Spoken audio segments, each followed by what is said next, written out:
Hello दोस्तों, स्वागत है पॉलिटेक्निक स्टडीज पे। मैं हूँ आर.के. सिंह एंड हम लोग कंटिन्यू कर रहे थे अप्लाइड केमिस्ट्री। तो दोस्तों हम लोग बात कर रहे थे इंजीनियरिंग मटेरियल्स चैप्टर में पॉलीमर्स के बारे में। पॉलीमर के बारे में अब तक हम लोगों ने क्या क्या सीखे हैं, पॉलीमर क्या होता है, पॉलीमराइजेशन, देन उसके बाद टाइप्स ऑफ पॉलीमर में हम लोगों ने homopolymer, copolymer and addition polymer, condensation polymer, इन सभी चीज़ों को डिस्कस कर लिए हैं। अगर आपने प्रीवियस क्लासेस नहीं देखे हैं देन डेफिनेटली देख लीजिएगा।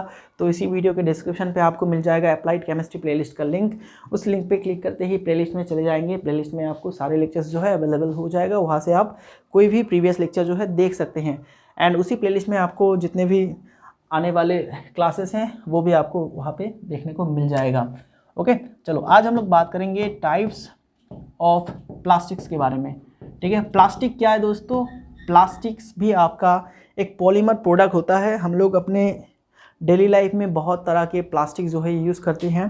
ठीक है, अगर उन सभी प्लास्टिक को क्लासीफाई करेंगे तो हमें दो तरह के प्लास्टिक जो है देखने को मिल जाएगा। एंड ये है आपका थर्मोप्लास्टिक। पहला टाइप क्या है? थर्मोप्लास्टिक। दूसरा टाइप की बात करेंगे तो ये होता है thermosetting plastic, thermosetting plastics. Okay, तो ये दोनों टाइप को हम लोग बारीकी से डिस्कस करेंगे, एग्जांपल्स भी देखने वाले हैं।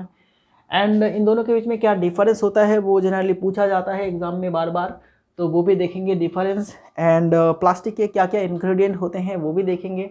एंड सबके आखिर में बात करेंगे प्लास्टिक का यूजेस के बारे में, क्या क्या काम पे प्लास्टिक जो है यूज़ किया जाता है। चलो, टाइप्स को अगर आप लोगों ने लिख लिए हैं तो मैं एक एक करके जो है स्टार्ट करता हूँ अपना डिस्कशन। सबसे पहले बात करेंगे थर्मोप्लास्टिक। तो थर्मोप्लास्टिक जो होता है दोस्तों वो आपका एक ऐसा प्लास्टिक होता है, एक इस तरह का प्लास्टिक होता है जिसको हम लोग हीट दे के उसको पिघला सकते हैं। ओके, एंड उसको अपने डिजायर्ड जो है शेप दे सकते हैं, जैसा शेप हम लोग चाहते हैं वैसा दे सकते हैं। एंड उसको अगर ठंडा करेंगे तो वो हार्ड हो जाएगा। एंड इस प्रोसेस को हम लोग जो है बार बार दोहरा सकते हैं। ठीक है, मान लो एक प्लास्टिक है हमारे पास, थर्मोप्लास्टिक है। ठीक है, ये हमारा क्या है? थर्मोप्लास्टिक है। इसको हम लोग कुछ एक शेप देना चाहते हैं। ठीक है, इसको हम लोग एक सर्कल का शेप देना चाहते हैं, तो इसको हम लोग पिघलाएंगे तो ये पिघल जाएगा। इसको अगर हीट देंगे हम लोग तो क्या होगा? ये आपका पिघल जाएगा। पिघलने से इसको हम लोग अपने मनपसंद जो है शेप दे सकते हैं। जैसे ये आपका ऐसा था तो पिघला के हम लोगों ने इसको शेप दिया, देन उसके बाद हम लोगों ने क्या किया? कूल कर दिया, इसको कूल कर दिया तो ये फिर से हार्ड बन जाएगा। ओके, एंड इस प्रोसेस के दौरान इसके जो प्रॉपर्टीज़ होंगे उसमें ज़्यादा लॉस नहीं देखने को मिलेगा। तो ठीक है, इस प्रोसेस में लिटिल लॉस इन प्रॉपर्टीज़, बहुत ही कम लॉस जो है प्रॉपर्टीज़ का देखने को मिलेगा। प्रॉपर्टीज़ आप लोग ये भी कह सकते हैं प्रॉपर्टीज़ चेंज नहीं होगा। ठीक है, ओके, क्योंकि बहुत ही नेग्लिजिबल अमाउंट ऑफ लॉस होता है प्रॉपर्टीज़ का। एंड इसी प्रोसेस को जो है हम लोग बार बार जो है दोहरा सकते हैं। अब हमें ये वाला शेप भी पसंद नहीं आया, इसको हम लोग चेंज कर सकते हैं। देन इसको फिर से हम लोग हीट देंगे तो ये फिर से जो है पिघल जाएगा। एंड इसको हम लोग कुछ ऐसा शेप दे सकते हैं। ठीक है, तो हम लोग बार बार जो इस प्रोसेस को है रिपीट कर सकते हैं। ओके, ये होता है हमारा थर्मोप्लास्टिक। एंड ऐसा हम लोग क्यों कर पाते हैं? क्योंकि ये जो प्लास्टिक होते हैं, ये जो पॉलीमर होते हैं, इसमें क्रॉस लिंकेज नहीं होता है। क्रॉस लिंकेज मैंने आई थिंक पढ़ाया था आप लोगों को, एंड इसी क्लास में मैं थोड़ी देर बाद उसको पढ़ाने वाला हूँ क्रॉस लिंकेज क्या होता है। एंड क्रॉस लिंकेज को हम लोग अच्छी तरह से पढ़ेंगे रबर के केस में, वल्कनाइजेशन। ओके, वहाँ पे हम लोग और अच्छी तरह से जो है क्रॉस लिंकिंग को पढ़ने वाले हैं। चलो, ये तो था हमारा पूरा ओवरव्यू। अभी हम लोग इसका डेफिनेशन लिख लेते हैं एंड जो इम्पोर्टेंट बातें हैं थर्मोप्लास्टिक से जुड़े वो भी हम लोग कर लेते हैं उस, एंड एग्जाम्पल भी देखेंगे। ठीक है, तो मैंने ये बहुत ही सिंपल तरीके से आपको समझा दिए हैं थर्मोप्लास्टिक क्या होता है, जिसको बार बार हीट करके आप उसको रीशेप कर सकते हैं, फिर नया सा शेप जो है दे सकते हैं, एंड ठंडा करके उसको हीट जो है हार्ड कर सकते हैं। ठीक है, चलो, तो यहाँ पे द पॉलीमर्स प्लास्टिक क्या होते हैं? पॉलीमर्स होते हैं। The polymers which can be easily softened, which can be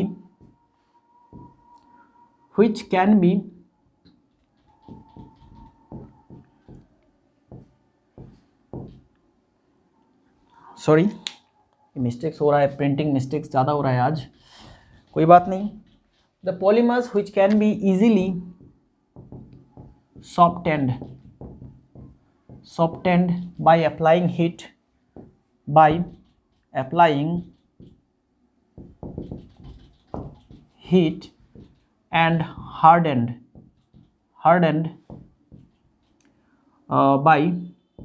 by cooling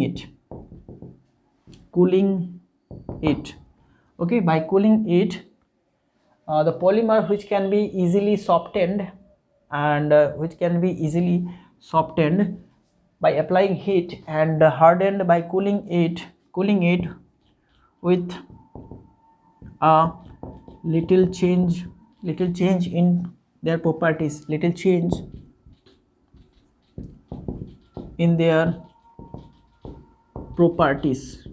their properties and we can do this several times. Okay, बहुत बार जो है हम लोग इसको कर सकते हैं ना, several times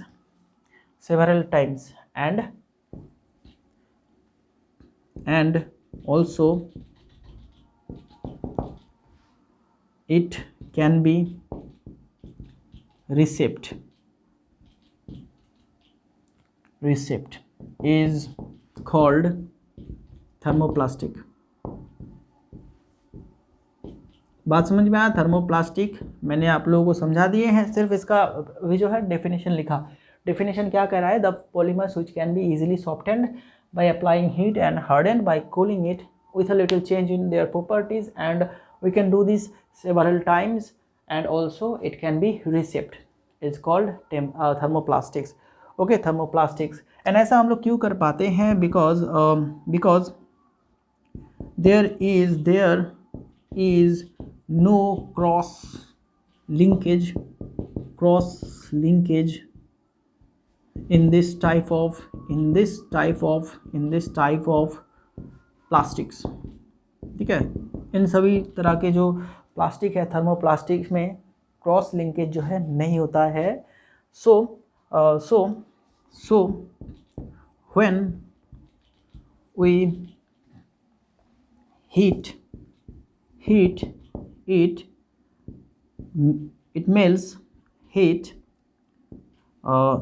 it melts and form fluid। ठीक है, ये फ्लूइड बन जाता है and this can be reshaped। ठीक है, ओके। ऐसा हम लोग क्यों कर पाते हैं? इसको बार बार पिघला के हम लोग रीशेप कर पाते हैं क्योंकि इसमें कोई भी क्रॉस लिंकेज नहीं होता है। अगर क्रॉस लिंकेज होता तो फिर वो बहुत ज़्यादा हार्ड एंड ब्रिटल बन जाता, देन उसको हम लोग इस तरह के cooling and heating and cooling नहीं कर पाते बार बार। ओके, चलो ये तो हमारा हो गया। अभी देखो, अभी क्या है कि हम लोग एग्जांपल देख लेते हैं थर्मोप्लास्टिक का। एग्जांपल्स क्या हो गया? थर्मोप्लास्टिक का एग्जांपल है आपका पॉलीथीन, पॉलीस्टाइरीन। ठीक है, पॉलीस्टाइरीन, पीवीसी, पॉलीथीन। ठीक है, पॉलीस्टाइरीन। ओके, तो ये 3 एग्जांपल हो गया। और हम लोग और भी एग्जांपल लिख सकते हैं, जैसे कि टेफ्लॉन हो गया आपका, टेफ्लॉन।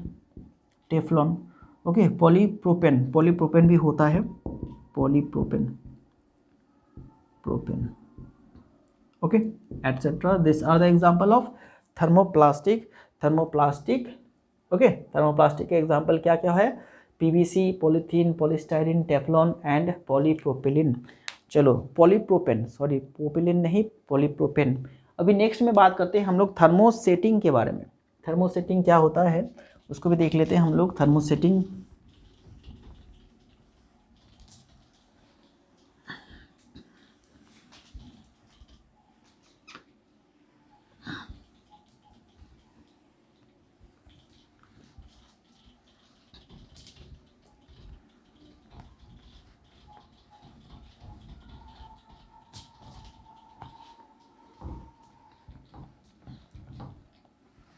ये ठंडा का मौसम है, इसलिए जो इंक है वो जल्दी जल्दी सूख जाता है एंड उसको थोड़ा सा रिमूव करने में दिक्कत हो रहा है।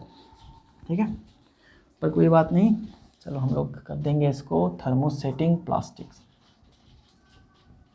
बात करेंगे अभी थर्मोसेटिंग प्लास्टिक के बारे में। दूसरा टाइप है हमारा thermosetting plastics.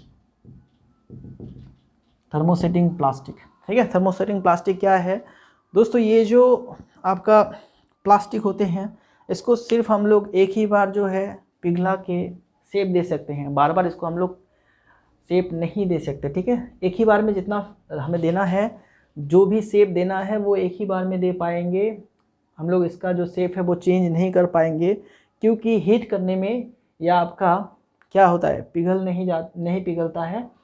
Okay, cross link इसमें बहुत सारे होते हैं जिसकी वजह से ये आपका मेल्ट नहीं होता है, एंड ज़्यादा हीट करेंगे तो ये फिर आपका जल जाएगा, ठीक है। ये जो है आपका जल जाएगा ज़्यादा हीट देने से। ओके, चलो यहाँ पे हम लोग लेंगे this are the polymers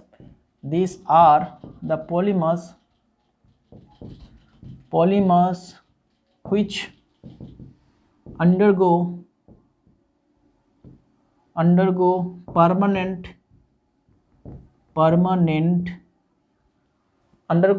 permanent change on heating, ठीक है। These are the polymers which undergo permanent change on heating। अगर हम लोग इसको हीट करेंगे तो ये आपका जो भी चेंज होगा इसमें वो परमानेंट चेंज होगा। इसको हम लोग क्या है बार बार जो है रिसेप नहीं कर सकते हैं, ठीक है। एंड ये जो है इस तरह के प्लास्टिक में, in this type of plastics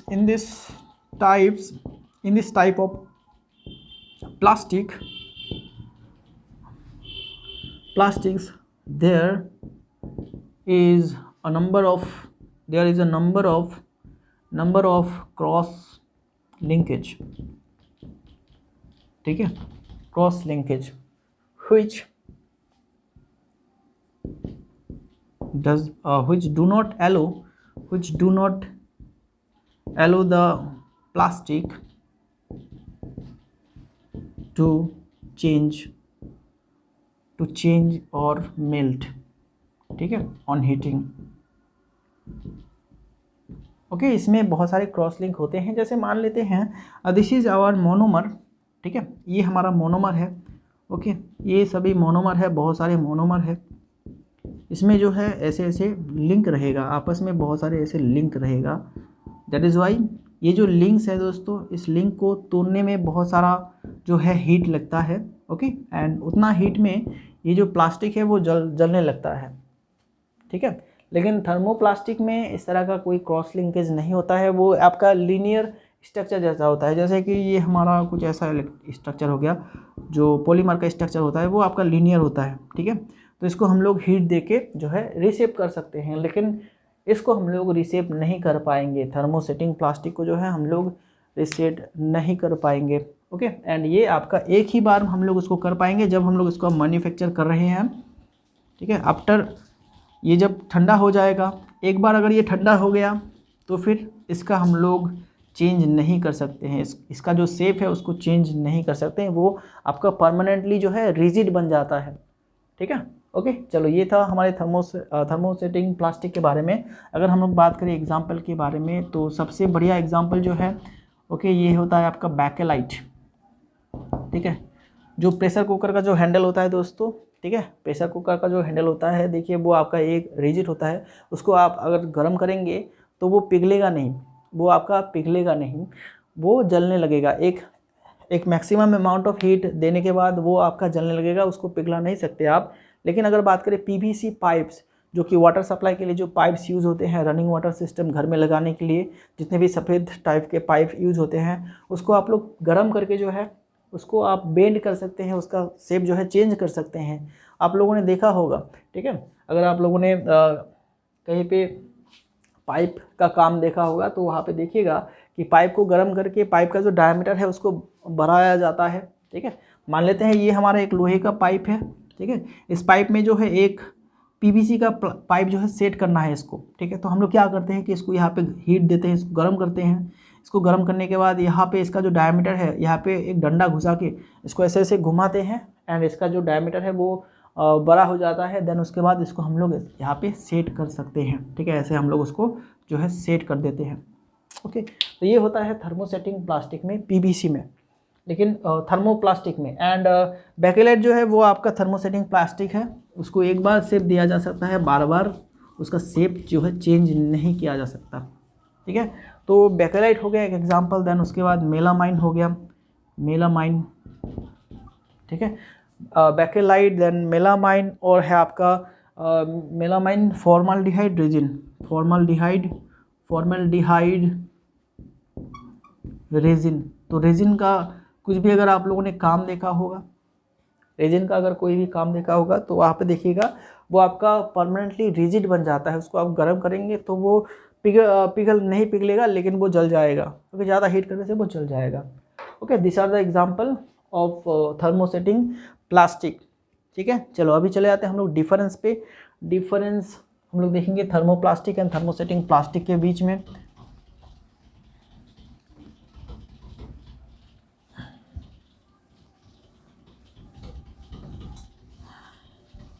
अरे यार, चलो इसको थोड़ा सा मैं भिगो देता हूँ तो शायद ये जल्दी जल्दी इरेज हो।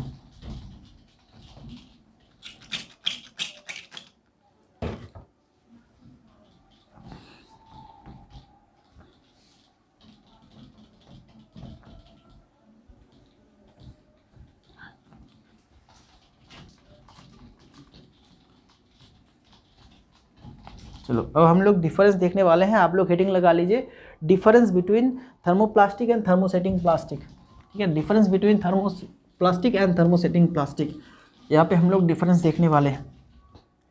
चलो यहाँ पे बीच में मैं दे देता हूँ। इधर हम लोग बात करेंगे थर्मोप्लास्टिक के बारे में, थर्मोप्लास्टिक्स, एंड इधर बात करेंगे हम लोग थर्मोसेटिंग प्लास्टिक के बारे में, thermosetting plastic. Okay, thermoplastic and thermosetting plastic के बारे में देखेंगे। यहाँ पे डिफरेंस क्या है कि ये जो प्लास्टिक है ये आपका जब हम लोग इसको हीट देंगे तो ये सॉफ्ट होगा, एंड जब हम लोग ठंडा करेंगे तो कूल होगा। ठीक है, दिस कैन बी सॉफ्टेंड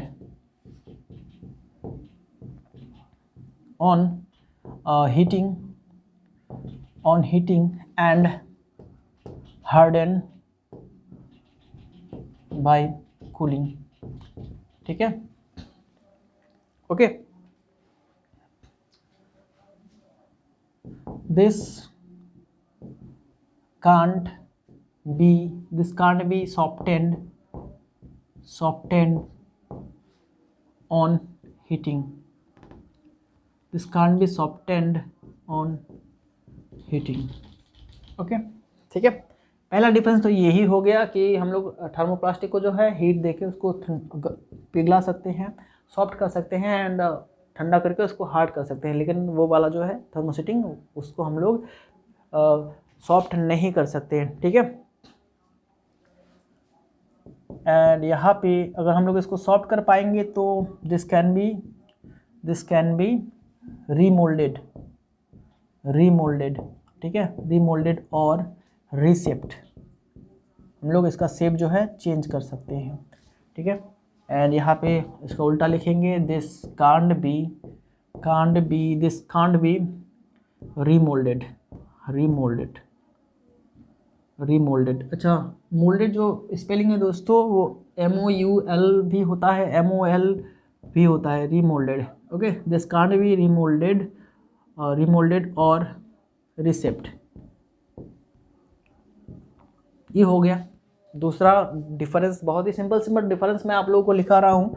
ठीक है, थोड़ा सा डिफ़िकल्ट करके भी लिखा जा सकता है, लेकिन मैं चाहता हूँ कि आप लोगों को एक ही बार में जो है याद हो जाए, इसलिए बहुत ही सिंपल तरीके से जो है मैं लिखा रहा हूँ। ओके, एंड ये जो थर्मोप्लास्टिक होते हैं दोस्तों, ये एडिशन पॉलीमराइजेशन की वजह से होता है। This are formed by addition polymerisation. ठीक है, polymerisation.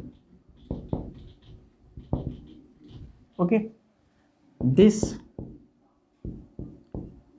Are formed by condensation polymerisation.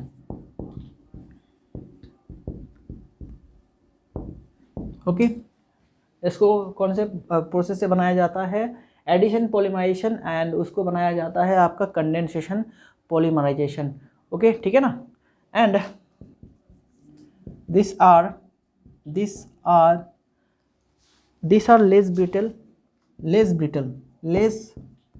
brittle,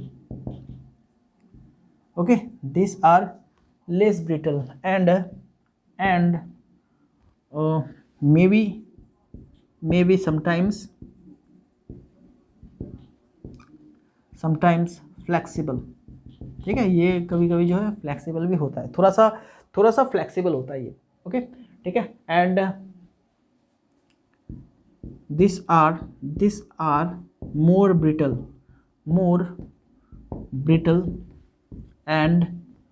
and rigid. ठीक है, ये जो थर्मोसेटिंग प्लास्टिक होते हैं दोस्तों, वो ब्रिटल नेचर का होता है, ज़्यादा ब्रिटल नेचर का होता है। मतलब इसको आप बेंड नहीं कर सकते, ज़्यादा बेंड करने की कोशिश करेंगे तो ये आपका टूट जाएगा। उसको हम लोग कहते हैं ब्रिटल। जिसका ब्रिटलनेस ज़्यादा होगा वो टूटने का जो टेंडेंसी है वो ज़्यादा होगा। ओके, वो फ्लेक्सिबल, मतलब वो बेंड ना होके वो आपका टूट जाएगा। एंड रिजिड बोले तो बहुत ही हार्ड। ठीक है, चलो एग्जाम्पल यहाँ पे लास्ट में आप लोग एग्जाम्पल लिखिएगा। एग्जाम्पल्स क्या दिया मैंने? पीवीसी, ठीक है, पीवीसी दिया, पॉलीथीन दिया मैंने, एटसेट्रा। ओके, एंड इधर हम लोग लिखेंगे क्या? एग्जाम्पल पे लिखेंगे हम लोग क्या लिखेंगे? एग्जाम्पल पे था पहला Bakelite and melamine resin. Melamine formaldehyde resin होता है, तो यहाँ पे मेलामाइन रेजिन लिख रहा हूँ। ठीक है, this are the simple difference between thermoplastic and thermosetting plastic. I think एक बार अगर आप लोग इसको पढ़ेंगे तो एक बार में ही जो है आपको याद हो जाएगा। ओके, एंड अगर इस सवाल में यहाँ पे पूछा जाए इसके बारे में सवाल, तो आप लोगों को डायरेक्टली पूछा जाएगा what is the difference between thermoplastic and thermosetting plastic. Okay, mark generally आपको 2 या फिर 3 मार्क के लिए पूछा जा सकता है। तो ये जो 5 डिफरेंस है, ये 5 डिफरेंस अगर आप लिख लेंगे तो फिर आपको डेफिनेटली फुल मार्क्स देना होगा। ठीक है, फुल मार्क्स ही आपको मिल जाएगा। ठीक है, चलो ये हम लोगों ने डिफरेंस देख लिए हैं। अभी थोड़ा सा हम लोग बात कर लेते हैं इंग्रेडिएंट के बारे में। What are the ingredient of plastics? ठीक है, प्लास्टिक के इंग्रेडिएंट क्या है? इंग्रेडिएंट के बारे में थोड़ा सा बात कर लेते हैं। ज़्यादा डीप में नहीं ले जाऊंगा, सिर्फ जो है जितना हमें ज़रूरत है उतना ही हम लोग करेंगे।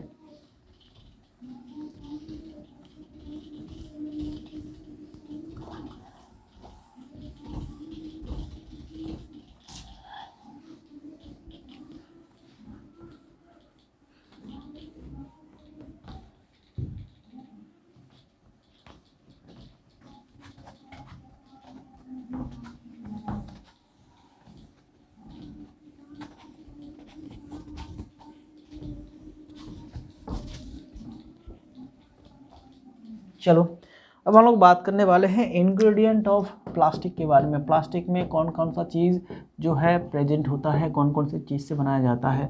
Ingredients of plastics, ingredient of plastic. ठीक है, तो सबसे पहले बात करेंगे हम लोग पहला इंग्रेडिएंट, दैट इज़ रेजिन। अब रेजिन क्या काम करता है? प्लास्टिक में रेजिन क्या काम करता है? रेजिन का काम होता है बाइंडिंग करना। जितने भी दूसरे इंग्रेडिएंट है उसको वो एक साथ बाइंड करके रखता है। ठीक है, रेजिन इज़ द बाइंडर। चलो एक ही बात में इसको हम लोग ख़त्म कर देते हैं। रेजिन इज़ द बाइंडर बोले तो क्या, बाकी जितने भी इंग्रेडिएंट होंगे प्लास्टिक में उसको वो बाइंड करके रखेगा। ओके, चलो इस बात को भी लिख सकते हैं हम लोग, which holds the other ingredients together. ठीक है, बाकी इंग्रेडिएंट को वो एक साथ जोड़ के रखता है। दूसरा इंग्रेडिएंट क्या है? दूसरा इंग्रेडिएंट है आपका फिलर्स। ठीक है, फिलर्स। ओके, अभी फिलर्स क्या है? फिलर्स का काम क्या होता है? फिलर का काम होता है वॉल्यूम को इंक्रीज करना। ओके, वॉल्यूम को जो है इंक्रीज करना होता है फिलर का काम, एंड इससे क्या होता है हमें ज़्यादा वॉल्यूम का प्लास्टिक मिलता है एंड उसका कॉस्ट भी जो है, उसका जो खर्चा जो है वो रिड्यूस हो जाता है। Okay, this are the fillers. तो fillers are added to plastic to reduce their cost. तो हम लोग यहाँ पे लिखेंगे fillers are used in plastic to reduce their cost. ठीक है, खर्चा को कम कर देता है, एंड ऑल्सो और भी कुछ काम है इसका, एंड ऑल्सो इंक्रीज और ऑल्सो इम्प्रूव। ठीक है, also improve and also improve the strength. Okay, also increase the strength, then उसके बाद हार्डनेस। चलो ये हो गया एटसेट्रा। ठीक है, ये हो गया हमारा फिलर का काम। फिलर क्या करता है, फिलर वॉल्यूम को इंक्रीज करने के लिए, वॉल्यूम को ज़्यादा करने के लिए, प्लास्टिक का वॉल्यूम को ज़्यादा करने के लिए यूज़ होता है, एंड इससे हमारा जो खर्चा है वो कम हो जाता है, एंड ऑल्सो ये जो है स्ट्रेंथ को इंक्रीज करता है, एंड ऑल्सो हार्डनेस को भी ये इंक्रीज करता है। जनरली हम लोग क्या यूज़ करते हैं एज ए फिलर हम लोग क्या यूज़ करते हैं दोस्तों, हम लोग माइका का यूज़ करते हैं, माइका, क्वार्ट्ज, ठीक है, एटसेट्रा। ये हम लोग एज ए फिलर जो है यूज़ करते हैं, एंड कुछ कुछ जगह में एस्बेस्टोस का भी यूज़ किया जाता है, तो उसको भी लिख लीजिए, एस्बेस्टोस एटसेट्रा। ये सभी फिलर को यूज़ किया जाता है। ओके, तीसरा बात करेंगे हम लोग। तीसरा क्या है, plasticisers.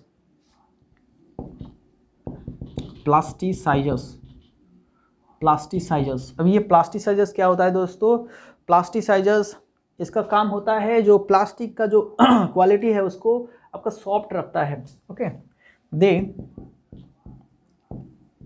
Make the plastic soft like rubber. ठीक है, रबर जैसे सॉफ्ट होता है उस तरह के सॉफ्ट करने के लिए ये यूज़ किया जाता है प्लास्टिसाइजर का काम यही होता है। ओके, तो हम लोग रिक्वायर्ड अमाउंट पे किस तरह का प्लास्टिक हमें चाहिए उस हिसाब से हम लोग प्लास्टिसाइजर को जो है चूज़ करते हैं। ओके, कितना हमें सॉफ्टनेस चाहिए प्लास्टिक के अंदर, तो उसके हिसाब से हम लोग जो है प्लास्टिसाइजर का क्वालिटी देखेंगे, एंड जैसे कि आपका अमाउंट देखेंगे, कितना ज़्यादा देना होगा कितना कम देना होगा, वो हमारे डिमांड के अनुसार होगा कि हम लोग किस तरह के प्लास्टिक चाहते हैं। ठीक है, चौथा देख लेते हैं। चौथा है आपका एक्सीलरेटर्स।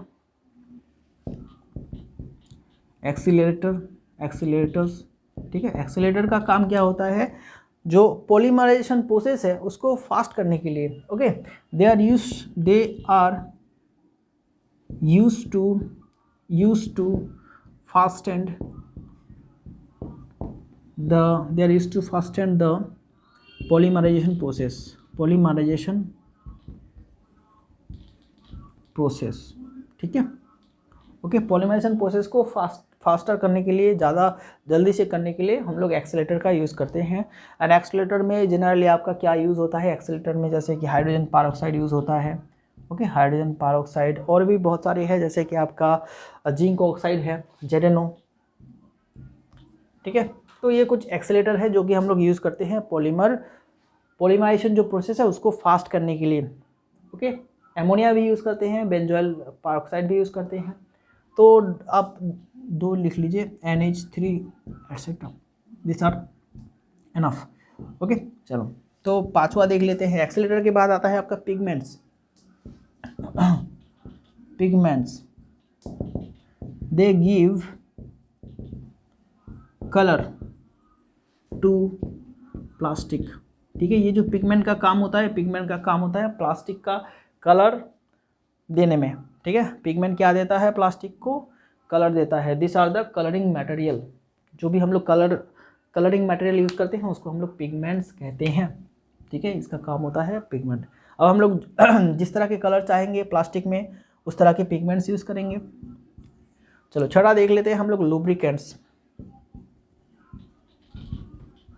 लुब्रिकेंट्स। ठीक है, लुब्रिकेंट्स को हम लोग पॉलीमराइजेशन प्रोसेस में यूज़ करते हैं, एंड जो प्लास्टिक का जो फिनिश है after finishing the plastic, okay, ठीक है, प्लास्टिक प्रोसेस फिनिश करने के बाद उसमें जो ग्लॉसीनेस आता है, वो चमक आता है, वो उसको भी हम लोग देने के लिए लुब्रिकेंट का यूज़ करते हैं, okay.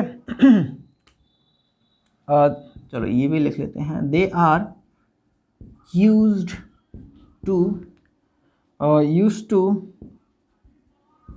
Make the polymerization process, अच्छा पॉलीमराइजेशन प्रोसेस नहीं, मोल्डिंग प्रोसेस लिखेंगे तो बहुत अच्छा रहेगा।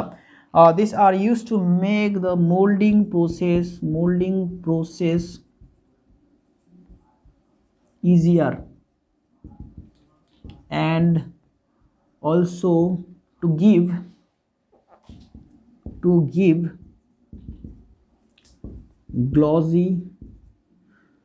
glossiness to plastic, ठीक है। तो ये कुछ इंग्रेडिएंट हो गया, ज़्यादा पूछा जाने का चांसेस कम है, लेकिन मैंने फिर भी लिखा दिया आपको कि प्लास्टिक का इंग्रेडिएंट्स क्या क्या होता है। Resin, fillers, plasticisers, accelerator, pigments, lubricants, okay, ठीक है। तो लुब्रिकेंट में हम लोग जनरली आपका ऑयल यूज़ करते हैं, ऑयल, वॉक्स भी यूज़ करते हैं, वॉक्स। तो this are used as plasticizers, sorry lubricants, okay, oil and wax, तो हम लोग वो लुब्रिकेंट्स के हिसाब से जो है यूज़ करते हैं। तो दिस आर द इंग्रेडिएंट्स, फटाफट से आप लोग लिख लीजिए। आगे बढ़ेंगे हम लोग, आगे हम लोग देखेंगे, सिर्फ एक ही टॉपिक रह गया है, एप्लीकेशन ऑफ प्लास्टिक्स, ठीक है।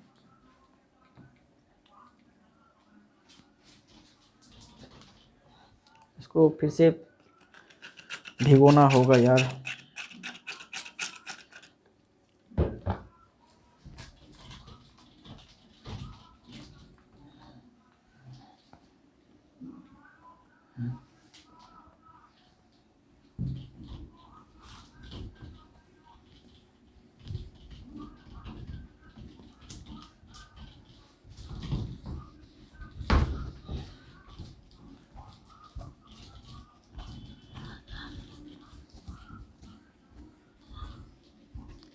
चलो, तो अब हम लोग जो है एप्लीकेशन देखेंगे प्लास्टिक का, क्या क्या एप्लीकेशन होते हैं प्लास्टिक का। इसमें अगर पानी रहेगा तो फिर मार्कर नहीं लिखेगा, तो पानी को भी थोड़ा सा पूछ लेता हूँ ताकि मार्कर भी हमारा ठीक तरह से चले, okay. Now we are gonna discuss applications of plastics. तो प्लास्टिक के जो है बहुत सारे यूज़ है, जिनमें से मैं कुछ इम्पोर्टेंट जो है वो लिखा लेता हूँ, ठीक है। बहुत सारे एप्लीकेशंस है, जैसे कि आपका इलेक्ट्रिकल अप्लाइंसेस, इलेक्ट्रिकल डिवाइसेस जितने भी होते हैं उसको बनाने के लिए हम लोग प्लास्टिसाइजर यूज़ करते हैं, क्योंकि प्लास्टिक जो है दोस्तों वो आपका इंसुलेटिंग मटेरियल होता है। प्लास्टिक के थ्रू आपका इलेक्ट्रिसिटी पास नहीं हो सकता है, दैट इज़ वाई हम लोग इलेक्ट्रिकल डिवाइसेस में प्लास्टिक का यूज़ करते हैं, जैसे कि स्विचेस हो गया, आपका फ्यूज़ हो गया, एंड सॉकेट्स हो गया, प्लग्स हो गया, ठीक है। तो वो हम लोग कौन सी चीज़ से बनाते हैं, प्लास्टिक से बनाते हैं, ठीक है। For making electrical parts, okay, like यहाँ पे लिखेंगे हम लोग plugs, sockets, okay, SOCKETS, socket, switches, okay. चलो इतना ही रहने देते हैं। देन उसके बाद दूसरा जो है यूज़, वो आपका फर्नीचर यूज़ करने के लिए, जैसे कि चेयर, टेबल, हम लोग डाइनिंग टेबल बनाते हैं सब, फॉर मेकिंग फर्नीचर्स, ठीक है। बहुत तरह के फर्नीचर्स जो है हम लोग प्लास्टिक से बनाते हैं, ओके। तीसरा यूज़ देखो क्या है, house hold articles, for making house hold articles, house hold article, घर में यूज़ होने वाले बहुत सारी चीज़ें हैं जो कि हम लोग प्लास्टिक से बनाते हैं, ओके। जैसे कि आपका हो गया बच्चों का टॉयस हो गया, वेरियस कैबिनेट्स हो गया, ठीक है, कैबिनेट्स, बास्केट्स, बास्केट्स, बकेट, ठीक है, ये सभी क्या है, हाउस होल्ड चीज़ें हैं जो कि हम लोग घर के लिए यूज़ करते हैं, तो ये इन सभी को हम लोग प्लास्टिक से बनाते हैं। ओके, ठीक है। देन उसके बाद आता है आपका फॉर इंसुलेटिंग मटेरियल। अच्छा, एज अ इंसुलेटिंग मटेरियल, इसको यहाँ पे यूज कर देते हैं, as a insulating material, insulating material for electrical wires,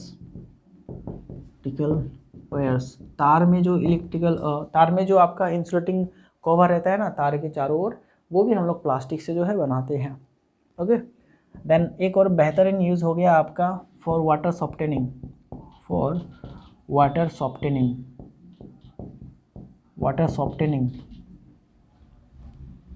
okay, ये हो गया हमारा एक water softening. Okay, then adhesive glue बनाने के लिए भी हम लोग यूज़ करते हैं फॉर मैन्युफैक्चरिंग एडेसिव्स। ओके, ठीक है, फॉर मैन्युफैक्चरिंग एडेसिव्स, तो ये हो गया। एंड एक और हम लोग लिख लेते हैं फॉर डैम्प प्रूफिंग,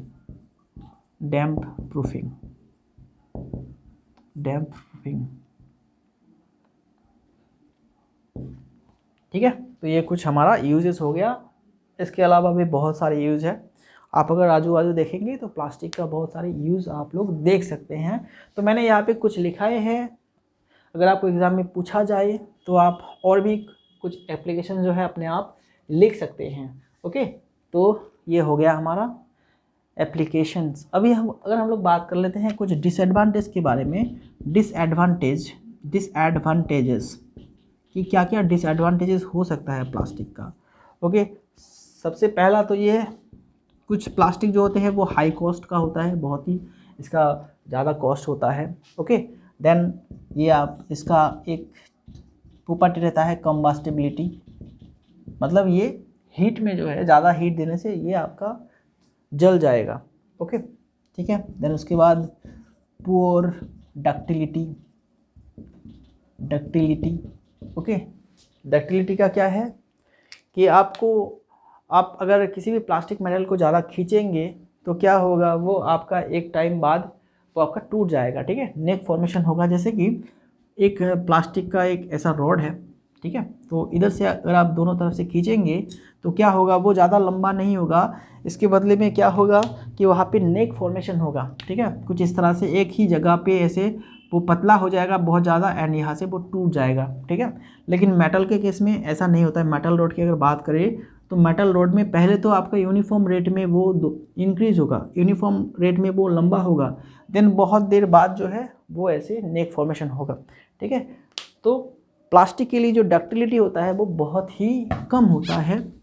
ठीक है, तो हम लोग उसको इम्पोर्टेंट काम के लिए जो है यूज़ नहीं कर सकते। ये हो गया पुअर डक्टिलिटी। ठीक है, एंड चौथा सॉफ्टनेस, इसके भीतर थोड़ा सा सॉफ्टनेस रहता है, एंड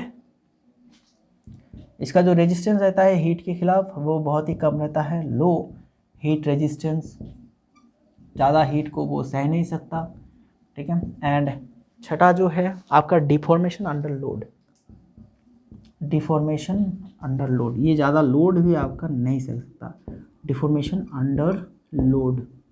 ठीक है, this are the advantages. And ये आपका वेदर रेजिस्टेंस भी नहीं होता है।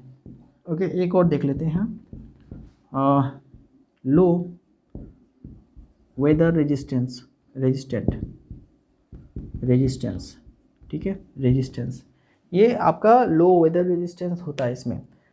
ये ज़्यादा वेदर में अगर आप खुला छोड़ देंगे किसी प्लास्टिक के चीज़ को ज़्यादा देर खुला पे छोड़ देंगे तो वो धीरे धीरे जो है वो नष्ट हो जाएगा। ठीक है, धीरे धीरे जो है वो नष्ट हो जाएगा, मतलब उसका जो प्रॉपर्टी है वो बिगड़ जाएगा। ओके, वो कुछ काम का नहीं रहेगा। जैसे कि एक चेयर को देख लीजिए, एक चेयर है, ठीक है, पूरा प्लास्टिक का चेयर है, अगर आप लोग इसको सिर्फ घर में यूज़ करेंगे, ठीक है, घर में यूज़ करेंगे, इसमें सनलाइट नहीं लगेगा, ज़्यादा ठंडा भी नहीं रहेगा, ओके, तो उस प्लेस में अगर यूज़ करेंगे तो ये बहुत दिन टिकेगा। लेकिन अगर आप लोग क्या करते हैं कि चेयर्स को आप लोग धूप के दिन में भी, धूप में भी इसको रखते हैं, देन उसके बाद ये आपका बारिश के वक्त भी इसको बाहर यूज़ करते हैं, ठीक है, तो ज़्यादा ठंडा गर्म ऐसा सनलाइट, एयर और भी बहुत सारे वेदरिंग रेजिस्ट जो फैक्टर्स है वो इसको ख़राब कर देगा, ठीक है। देन ये आपका धीरे धीरे इसका जो प्लास्टिक नेचर है वो नष्ट हो जाएगा एंड ये धीरे धीरे ब्रिटल नेचर का हो जाएगा, ठीक है। तो देखिएगा कि जो प्लास्टिक का चेयर होते हैं 1-2 साल बाद उसका जो वो हार्ड हो जाता है, प्लास्टिक चेयर जो है वो हार्ड हो जाता है, ठीक है। पीवीसी का जो चेयर होता है वो हार्ड हो जाता है एंड वो धीरे टूट जाता है, ज़्यादा लोड देने से वो टूट जाता है। क्यों?